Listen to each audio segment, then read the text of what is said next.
A todos com a paz do Senhor. Meus irmãos, quero agradecer a Deus por essa rica oportunidade que Ele me concede. Estar mais uma vez aqui gravando mais um vídeo para o canal. Desta vez a lição 10, a intercessão pelos Efésios. A lição 10, intercessão pelos Efésios. A nossa leitura bíblica em classe, Efésios capítulo 3, versículo 14 ao 21. O objetivo geral da nossa lição é aprender a eficácia da oração no fortalecimento, restauração e crescimento espiritual da Igreja de Cristo. Nossos objetivos específicos é refletir acerca dos propósitos da oração do apóstolo Paulo no poder do Espírito. No segundo ponto, destacar a necessidade de a Igreja estar arraigada e fundada no amor de Deus. Terceiro ponto, conscientizar de que Deus é capaz de fazer muito além do que pedimos. Nossa lição está dividida em 3 pontos. O primeiro, corroborados com o poder do Espírito, dividido em 3 subpontos. O primeiro subponto, as riquezas da glória. O segundo, fortalecidos com o poder. O terceiro, habitados por Cristo. O segundo ponto, arraigados e fundados em amor, com seu primeiro subponto, amor, a virtude cristã. O segundo subponto, arraigados e fundados em amor. Terceiro, a intensidade do amor de Cristo. No seu terceiro ponto, a bênção de Deus excede o pensamento humano. A dimensão das bênçãos divinas, no seu primeiro subponto. O segundo subponto, o convite para a adoração. E no terceiro, a glória devida a Deus. A glória devida a Deus. E a conclusão da nossa lição. Nossa lição está aí em Efésios, capítulo 3, do versículo 14 ao 21. Vamos proceder com a leitura bíblica em classe, que diz assim. Se você estiver aí com sua lição e com sua Bíblia, nos acompanhe, para você aprender neste vídeo um pouco mais da palavra de Deus e do que a lição 10 está falando, a intercessão pelos Efésios. Por causa disso me ponho de joelho perante o Pai de nosso Senhor Jesus Cristo, do qual toda a família nos céus e na terra toma o nome, para que, segundo as riquezas da sua glória, vos conceda que sejais corroborados com poder pelo seu Espírito no homem interior, para que Cristo habite pela fé no vosso coração, a fim de, estando arraigados e fundados em amor, poderdes perfeitamente compreender com todos os santos qual seja a largura e o comprimento e a altura e a profundidade, e conhecer o amor de Cristo, que excede todo entendimento, para que sejais cheio de toda a plenitude de Deus. Ora, aquele que é poderoso para fazer tudo muito mais abundantemente, além daquilo que pedimos ou pensamos, segundo o poder que em nós opera. A esse glória na Igreja, por Jesus Cristo, em todas as gerações, para todo sempre. Amém. O textual da nossa lição ele vai dizer assim: por causa disso me ponho de joelho perante o Pai de nosso Senhor Jesus Cristo, do qual toda a família nos céus e na terra toma o nome. Efésios, capítulo 3, versículo 14 e 15.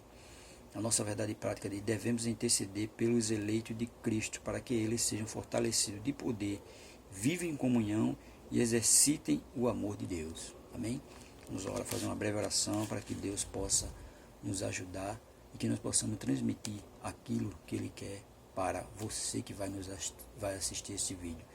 Pai, em nome do Teu Filho amado, queremos te agradecer por essa rica oportunidade que o Senhor está me concedendo de gravar mais um vídeo para o canal e que esse vídeo possa alcançar pessoas que necessitem da Tua palavra e aqueles que querem aprender um pouco mais de Ti. Fica conosco nesta noite, nos ajuda em tudo.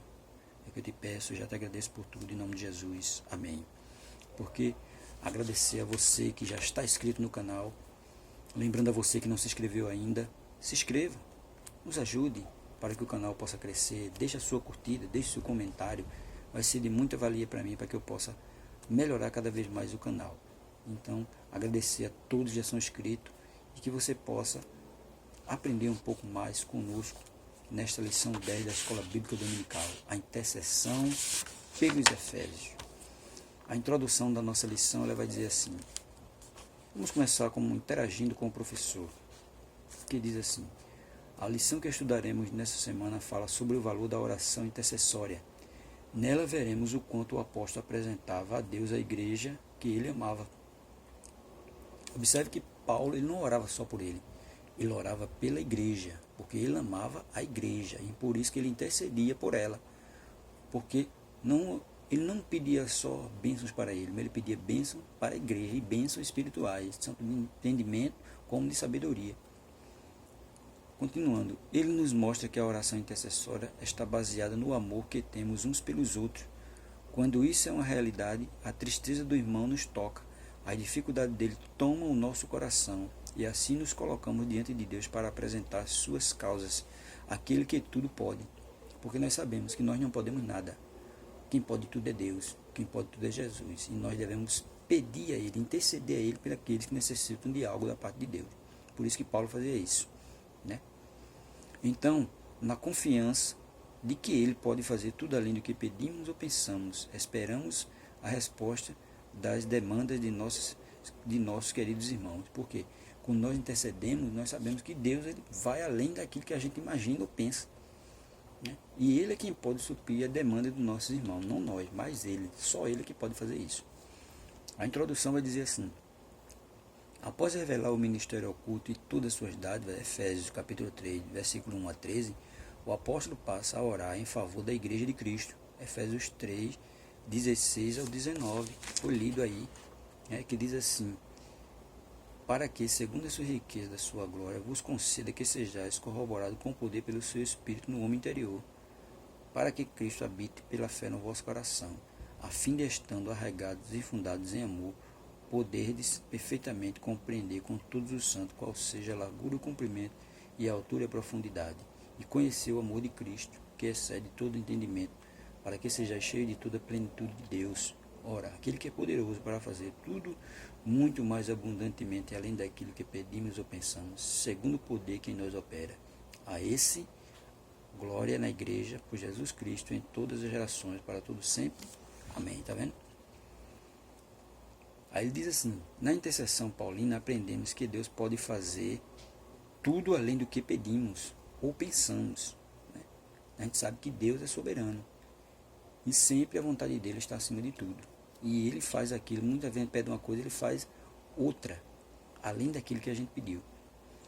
Sendo ele o único que é digno em ser glorificado. Efésios, capítulo 3, versículo 20 e 21. Refletir sobre a oração intercessória do apóstolo é o tema dessa lição. Primeiro ponto, corroborados com o poder do Espírito. O ponto central da nossa lição, temos o dever de interceder uns pelos outros em amor, tá vendo? Interceder uns pelos outros em amor. O primeiro ponto da nossa lição, ele vai dizer aí: o apóstolo inicia sua oração ao Senhor com um pedido duplo: o poder do Espírito no homem interior e a presença de Cristo nos corações dos crentes. Efésios capítulo 3, versículo 16 e 17. Veja que ele pede o Espírito no homem interior, no interior do homem, e a presença de Cristo nos corações. Veja aí, ele começa logo a oração dele assim. Primeiro ponto, ele vai falar as riquezas da sua glória. Paulo apresenta sua oração confiando nas riquezas de sua glória, a de Deus. Efésios 3,16. O apóstolo já havia declarado que Deus é o Pai da glória. Efésios 1,17. Cheio de abundantes riquezas de sua graça. Efésios 2, versículo 7 e Efésios 3, versículo 8. O que significa que ele é possuidor de todas as glórias e despenseiro de ricas e ilimitadas bênçãos. Tá vendo? Ele é o único que é o dispenseiro e rico de limitadas bênçãos. Deus. É Ele é o Pai da glória. E é Ele que tem riquezas de sua glória para dar ao homem. Só basta o homem tomar posse disso. É Ele. O que significa que Ele é possuidor de todas as glórias, dispenseiro de riqueza e ilimitadas bênçãos. Em razão disso, Paulo pede para que a igreja seja fortalecida com poder, que seja habitada por Cristo, que compreenda o amor divino e tenha pleno desenvolvimento espiritual. Efésios 3, 16 ao 19. Tá vendo? Veja que ele pede aí que a igreja seja fortalecida com poder, mas com o poder do Espírito, e que seja habitada por Cristo. Tá vendo? E que compreenda o amor divino e tenha pleno desenvolvimento espiritual. Porque a gente sabe que hoje tem pessoas que ela nem tem Cristo no coração e nem tem o Espírito Santo no seu interior para conduzir o seu caminho e para mostrar a ela as riquezas espirituais. Muita gente não tem. Muita gente diz que é crente, mas não tem Cristo dentro do seu coração habitando. E não tem o Espírito Santo controlando todos os seus passos. Então, Paulo ora para que isso aconteça. Ele ora crendo que Deus vai conceder o Espírito no homem interior e Cristo fazendo morada no coração do homem. No segundo subponto, ele fala fortalecidos com o poder. O primeiro pedido do apóstolo é para que a igreja seja corroborada com poder pelo seu Espírito no homem interior, Efésios 3,16. Essa petição não quer dizer que a igreja em Éfeso não tivesse o Espírito de Deus. Tinha, Efésios 1,14. Mas que ela fosse continuamente revigorada com poder e, consequentemente, em seu fortalecimento diário, porque ele queria um fortalecimento diário, todos os dias. Que os crentes de lá fossem fortalecidos todos os dias pelo Espírito de Deus. 1 Coríntios, capítulo 1, versículo 16, capítulo 16, 1 Coríntios 16 e 13. 1 Coríntios, capítulo 16, versículo 13, que diz assim: Vigiai, estais firmes na fé, portai-vos varonilmente e fortalecei-vos. Tá vendo? Todas as vossas coisas sejam feitas com amor. Observe aí, 1 Coríntios 16 e 13. Tá vendo? Mas que ela fosse continuamente revigorada com poder e, consequentemente, em seu fortalecimento diário, todos os dias. Todos os dias ele queria que a igreja fosse fortalecida.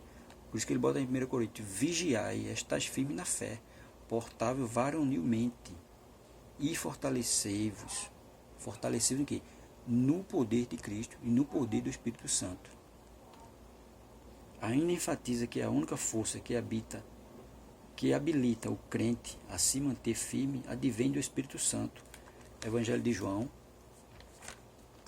capítulo 14, versículo 16 e 17.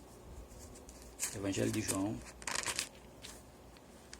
capítulo 14, versículo 16 e 17, que diz assim: E eu rogarei ao Pai, e ele vos dará outro Consolador, para que fique convosco para sempre. E o Espírito da verdade, que o mundo não pode receber, porque não vê nem o conhece, mas vós o conheceis, porque habita convosco e estará em vós. Está vendo? Observe no versículo 15 que ele diz que ele vai orar, que ele vai rogar ao Pai para que o Espírito, para que o Consolador fique para sempre conosco. E ele vai dizer: e o Espírito da verdade, que o mundo não pode perceber, que não percebe, o mundo não percebe o Espírito Santo de Deus, e também não vê, e nem conhece, mas vós o conheceis, mas vós o conheceis, porque habita convosco e estará em vós. Porque a partir do momento que aceita Cristo, o Espírito Santo de Deus já vem sobre nós e passa a habitar em nós. Por isso que ele diz: mas vós o conheceis, e ele quer que ele fique para sempre conosco. Aí diz aí, ainda enfatiza que a única força que habilita o crente, a se manter firme, é o Espírito Santo. Advém do Espírito Santo, porque se não for ele, não tem como o homem se manter firme na igreja se não for pelo poder do Espírito. Aí ele diz aí, que atua no homem interior e capacita o crente a perseverar, a manter-se afastado do pecado e a compreender as coisas espirituais. 1 Coríntios capítulo 2, versículo 12 ao 16. 1 Coríntios capítulo 2,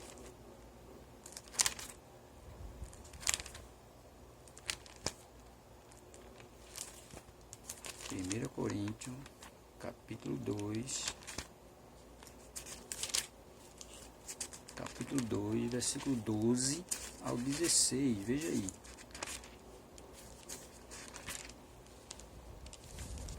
Primeiro Coríntios 2, 12 ao 16, que diz assim: Mas nós não recebemos o Espírito do mundo, nós não recebemos o Espírito do mundo, mas o Espírito que provém de Deus, para que pudéssemos conhecer o que nos é dado gratuitamente por Deus, a graça, a fé, tudo é dado de graça, gratuitamente por Deus, as quais também falamos não com palavras de sabedoria humana, mas com as palavras do Espírito Santo, mas com as palavras que o Espírito ensina, comparando as coisas espirituais com as coisas espirituais. Ora, o homem natural não compreende as coisas do Espírito de Deus, ele não compreende de maneira nenhuma, ele acha loucura, porque lhe parecem loucura, tá vendo? E não pode entendê-las, porque elas se discernem espiritualmente, mas o que é espiritual discerne bem tudo, e ele de ninguém é discernido, porque quem conheceu a mente de Deus, quem conheceu a mente do Senhor para que possa instruí-lo? Mas nós temos a mente de Cristo. A partir do momento que o Espírito Santo passa a habitar no crente, ele já passa a ter a mente de Cristo. E ele não é discernido por ninguém, mas ele discerne tudo.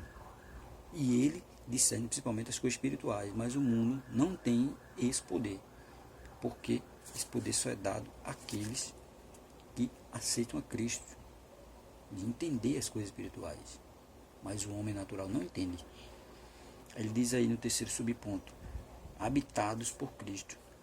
O apóstolo também orou para que Cristo habitasse pela fé nos corações dos santos, Efésios 3,17. O que também não significa dizer que Cristo não estivesse presente na igreja em Éfeso. No versículo em questão, o verbo grego é kaitoiken, significa habitação permanente, em oposição à habitação temporária, tá vendo? Isso indica que a oração apostólica era para que Cristo habitasse continuamente na vida da igreja. Assim, o ensino apostólico ratifica que sem Cristo a igreja não pode subsistir às forças do mal. Sem Cristo a igreja não pode subsistir contra as forças do mal. Mateus capítulo 16 e o versículo 18. Mateus 16, 18. Pois também eu te digo que tu és Pedro, e sob esta pedra edificarei a minha igreja, e as portas do inferno não prevalecerão contra ela. Tá vendo? Sob essa pedra, sob Cristo. Sob Cristo a igreja é edificada. E com o poder, e sem o poder do Espírito, sem Cristo, a igreja não pode subsistir. Cristo tem que ser a primazia de tudo na igreja. Cristo tem que ser a primazia de tudo. No nosso segundo ponto, ele diz aí, arraigados e fundados em amor. O amor é a mensagem central do Evangelho de Cristo. Um dos propósitos da oração de Paulo foi para que a igreja entendesse e exercitasse o amor de Deus. Tá vendo? O principal, né? A oração, um dos propósitos da oração era que a igreja entendesse, né, e exercitasse o amor de Deus. A gente sabe que falar de amor é uma coisa muito difícil, né, porque acontecem muitas coisas na igreja e muitos desprezam os seus irmãos por conta disso. Mas é aí onde a gente deve mostrar o nosso verdadeiro amor, né, em acolher os nossos irmãos, principalmente. A Bíblia diz que suportar os fracos. Nós temos que suportar em amor. Ela diz aí, amor, a virtude cristã. Nas Escrituras, o amor é atributo divino. Aquele que não ama não conhece a Deus, porque Deus é amor. 1 João capítulo 4, versículo 8. Foi por amor que Cristo se entregou para o resgate da humanidade. Efésios 5:2. O amor é o resumo da lei e dos profetas. Mateus 22:40. Mateus 22:40.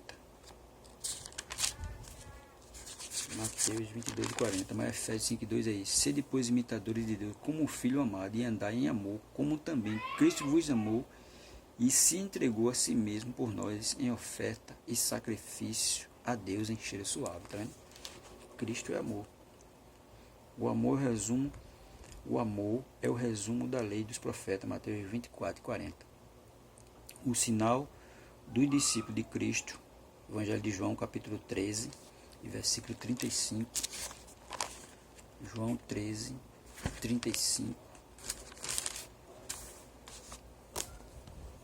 Que diz assim: nisto tudo conhecerão que sois meus discípulos, se vos amardes uns aos outros. Tá vendo?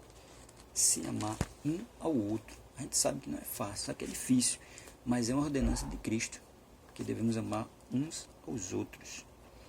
Ele continua: a prova da filiação com Deus, 1 João 4 e 7, e deve ser expresso por meio de atitudes concretas, 1 João 13 e 17. Vamos ver, 1 João 13 e 17.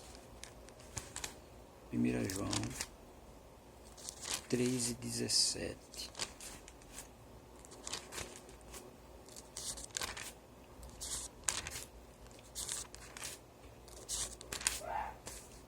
João 13 e 17, que diz assim: quem, pois, tiver bens no mundo e vendo o seu irmão necessitado lhe cerrar o seu coração, como estará nele a caridade de Deus? Ou como estará nele o amor de Deus? No versículo 18 ele vai dizer assim: meus filhinhos, não amemos de palavra nem de língua, mas por obra e em verdade. Tá vendo? Não amemos de palavra. Não amemos de palavra, mas por obra e em verdade. O amor é a maior de todas essas virtudes e o princípio que norteia o fruto do Espírito. 1 Coríntios 13, 13. Ciente dessa relevância, o apóstolo implora a Deus para que o viver da igreja seja arraigado e alicerçado no amor. Tá vendo? Ele ora para isso, para que a igreja, o apóstolo implora, ele não só ora, ele implora a Deus para que o viver da igreja seja arraigado e alicerçado no amor de Cristo. Arraigados e fundados em amor. Nosso segundo subponto do segundo ponto. Após rogar ao Pai pelo poder do Espírito e a habitação de Cristo, o apóstolo clama para que a igreja possa também compreender e praticar o amor. Efésios capítulo 3, versículo 16 e 17. A expressão arraigada e fundada em amor, em Efésios 3, 17, compara os santos como uma planta bem arraizadas em uma casa bem alicerçada. Indica que, sem o amor, a vida cristã não tem sustentação alguma. 1 Coríntios, capítulo 13. 1 Coríntios 13, que é o capítulo do amor, né? 1 Coríntios, capítulo 13, versículo de 1 a 3. 1 Coríntios 13, versículo de 1 a 3 diz assim: ainda que eu falasse a língua dos homens e dos anjos e não tivesse amor, seria como metal que soa ou como um sino que tine. E ainda que tivesse o dom de profecia e conhecesse todos os mistérios e toda a ciência, e ainda que tivesse toda a fé, de maneira tal que transportasse os montes e não tivesse amor, nada seria, em outra versão, de caridade. E ainda que distribuísse toda a minha fortuna para sustento dos pobres, e ainda que entregasse o meu corpo para ser queimado e não tivesse amor, nada disso me aproveitaria. Tá vendo? Nada disso. Por causa disso, o apóstolo insiste pela total compreensão de qual seja a largura e o comprimento e a altura e a profundidade do amor divino. Efésios 3,18. O uso dessas expressões aponta para a vastidão do amor de Cristo, que excede todo entendimento. Efésios 3,19. E indica que a lógica humana não pode mensurar o amor de Deus. A lógica humana não pode medir. A lógica humana não tem como mensurar o amor de Deus. Por quê? Porque muitas vezes tem pessoas que fazem mil e uma coisas horrendas, mas Deus usa de todo o seu amor e perdoa tudo que ele faz. Por isso o homem nunca vai entender o amor de Deus. Nunca. Ele nunca poderá entender. Nunca, de maneira nenhuma, ele vai entender o amor de Deus. Porque o amor de Deus é dessa maneira. O camarada está fazendo coisa errada, está pecando, mas a partir do momento que ele se arrepende, Deus perdoa. Deus esquece. Deus não fala mais sobre aquilo que ele fez. Deus nem sequer joga em rosto aquilo que o homem fez, porque ele já perdoou. Para ele aquilo ali não interessa mais. O que interessa é dali para frente. Por isso que o homem nunca vai entender o amor de Deus. Nunca. A lógica humana não entende. O amor divino, o uso dessa expressão aponta para a vastidão do amor de Cristo, que excede todo entendimento, e indica que a lógica humana não pode mensurar o amor de Deus. Por isso que João, no Evangelho de João, no capítulo 3, versículo 16, que diz: porque Deus amou o mundo de uma tal maneira que deu seu Filho unigênito para todo aquele que crê, não pereça, mas tenha vida eterna. Não tem como você mensurar ali o tamanho do amor de Cristo, de Deus. Não tem como. É uma coisa que você não tem como medir. É por isso que o homem não entende como é. Ele não discerne as coisas de Deus. Só discerne as coisas de Deus aqueles que são de Deus, no qual o Espírito Santo habita, para ensinar a ele as coisas divinas. E no terceiro subponto aqui ele vai falar, no terceiro subponto do ponto 2, ele vai dizer a intensidade do amor de Cristo. Consciente de que somente o Espírito pode fazer entender, olhe, somente o Espírito pode fazer entender e experimentar a grandeza do amor de Deus, Paulo pede para que os crentes conheçam a intensidade do amor de Cristo, Efésios 3, 18 e 19. A ênfase recai em que Cristo nos amou e ainda nos ama e que por isso devemos amar uns aos outros. 1 João 4, 10 a 11. Veja que ele nos amou e ainda nos ama. E nós devemos amar os outros. Independente do que ele fala, independente do que ele acha da nossa pessoa, nós devemos amar. Independente de tudo isso. 1 João, capítulo 4, versículo 10 a 11. Que diz assim: nisto está o amor, não em que nós tenhamos amado a Deus. Tá vendo? Nós não amamos a Deus, mas em que Ele nos amou e enviou seu Filho para a propiciação pelos nossos pecados. Amado, se Deus assim nos amou, também nós devemos amar uns aos outros. Tá vendo? Nós devemos amar uns aos outros. Veja que ele deixa bem claro aí. O apóstolo sabe que o esforço humano não pode atingir essa meta, jamais. O homem natural nunca ele vai atingir essa meta. Assim ele acrescenta esse pedido à oração para que os crentes sejam cheios de toda a plenitude de Deus, Efésios 3, 18. Tá vendo? Que eles sejam cheios de toda a plenitude de Deus. Né?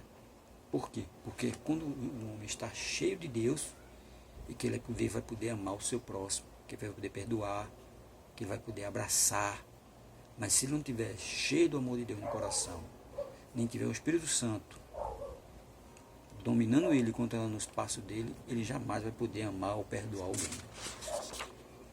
No terceiro ponto, ele vai falar: a bênção de Deus excede o pensamento humano. Em sua audaciosa intercessão em favor da igreja, o apóstolo ensina que Deus é capaz de fazer muito além do que pedimos e que o eterno deve ser glorificado para sempre. Veja, o eterno deve ser glorificado para sempre. Deus. A glorificação é para Deus e para Cristo. Deus Pai, Deus Filho e o Espírito Santo. Primeiro subponto, a dimensão das bênçãos divinas. Ao concluir a adoração, Paulo lembra de que a magnitude do poder de Deus é capaz de fazer muito mais abundantemente além daquilo que pedimos ou pensamos. Efésios capítulo 3, versículo 20.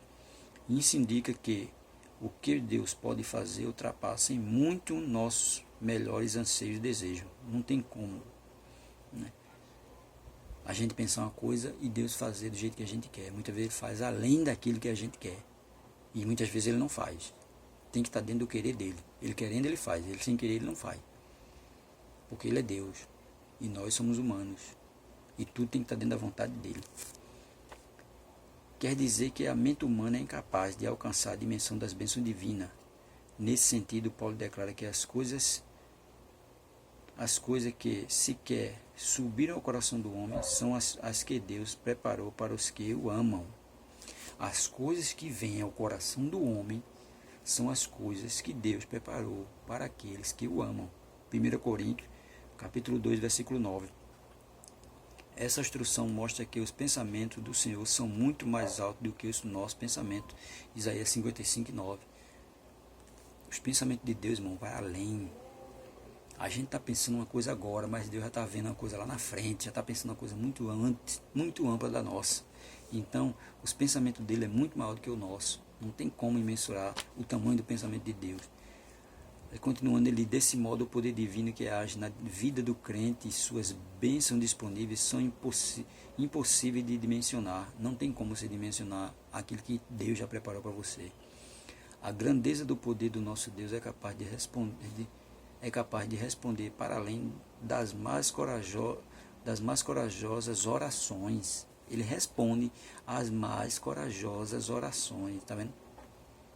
Deus é capaz de responder para além das mais corajosas orações. 1 Reis, capítulo 3, você vai ver isso aí do versículo 5 ao 14. Ele responde ousadas orações, né? Das mais ousadas orações, das mais corajosas orações. Né? Porque tem gente que ora só pedindo. Mas outro vai lá com uma oração intercessória corajosa e Deus responde. Né? Às vezes o camarada está orando, mas não está com muita fé de que Deus vai ouvir ele. E outro ora, já vai orando, crendo no milagre. E muitas vezes é ouvido. E vai mais além daquilo que ele estava pedindo. O convite, segundo subponto, para adoração. Paulo encerra esse capítulo com o convite de adoração a Deus, cuja glória é devida na igreja por Jesus Cristo em todas as gerações. Efésios 3 e o versículo 21. A conclusão paulina não poderia ter sido diferente. Nos versículos anteriores, ele discorreu acerca da boa nova do mistério revelado, Efésios 3, do 3 ao 5, das muitíssimas riquezas de Cristo conferidas à igreja, Efésios 3, 8 e 9, da grandeza do poder de Deus, Efésios 3, 16, e da infinitude do amor e de todas as bênçãos divinas que excedem a compreensão humana, Efésios 3, versículos 19 e 20. Além dessas e das demais bênçãos, a única coisa a ser acrescentada para o louvor ao Senhor, Deus, detentor de tamanhas dádivas. Tá vendo? Além dessas e das demais bênçãos, a única coisa a ser acrescentada era o louvor ao Senhor Deus, detentor de tamanhas dádivas. Tanto louvor como adoração, tudo se tem dirigido a Deus, porque ele é detentor de tamanhas dádivas, né? Tamanhas bênçãos para o homem. Muitas vezes o homem não quer, mas ele está aí para abençoar qualquer um. Só basta se entregar a ele e fazer sempre a sua vontade. No terceiro subponto aqui ele vai dizer: a glória é devida a Deus. Finalmente Paulo prossegue a ensinar que Deus deve ser glorificado na igreja e em Cristo. Quer dizer que os atos de louvar e glorificar a Deus fazem parte dos propósitos da instituição da igreja. Efésios capítulo 1, versículo 6, versículo 12, versículo 14. A igreja nunca terá glória em si mesma, pois toda a glória é exclusivamente tributada para Deus por intermédio da obra de Cristo. Tá vendo?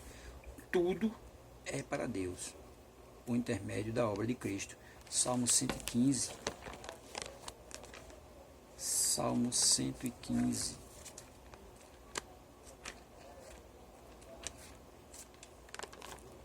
Salmo 115 e 1.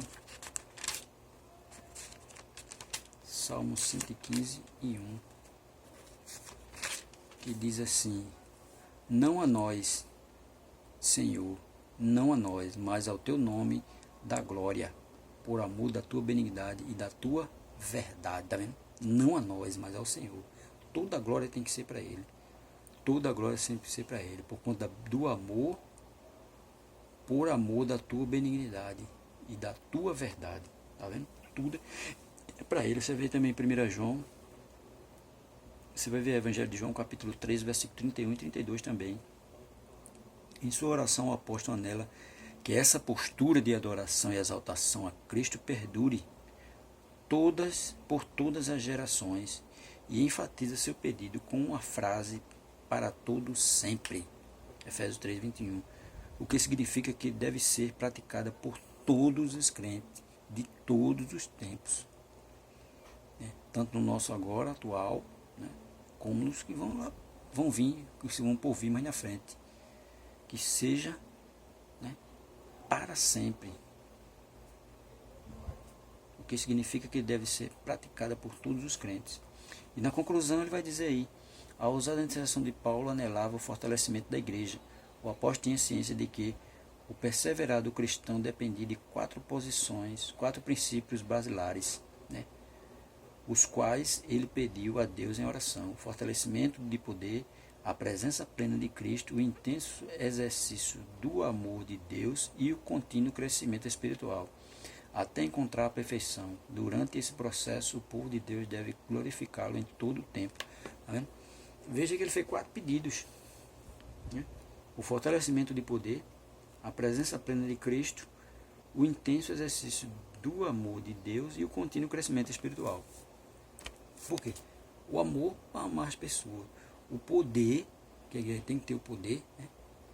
O crescimento espiritual e a presença de Cristo. Isso é o que ele orava, para que a igreja tivesse tudo isso. E além de tudo isso, que durasse esse processo, o povo de Deus glorificaram em todo o tempo, né? E o contínuo crescimento espiritual até encontrar a perfeição. Porque o crente tem que estar em constante crescimento. Ele não pode ser um crente raquítico que chegou num certo ponto e parou. Não, ele tem que crescer. Ele diz aí, um crescimento espiritual, não um crescimento humano, mas um crescimento espiritual. Durante esse processo, o povo de Deus deve glorificar em todo o tempo. E durante todo esse tempo, o crente tem que glorificar a Deus em todo o tempo. Em todo o tempo. Amém? Deus abençoe. Que você possa assistir esse vídeo, que você possa aprender um pouco mais da palavra de Deus. Curta, comente, né? Compartilhe se for o caso. Nos ajude, se inscreva. Você que visualiza o canal, se inscreva. Dê sua opinião para que nós possamos melhorar.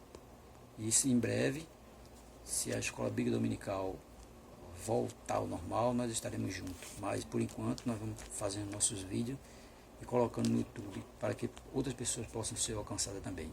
Deus abençoe a todos em nome de Jesus.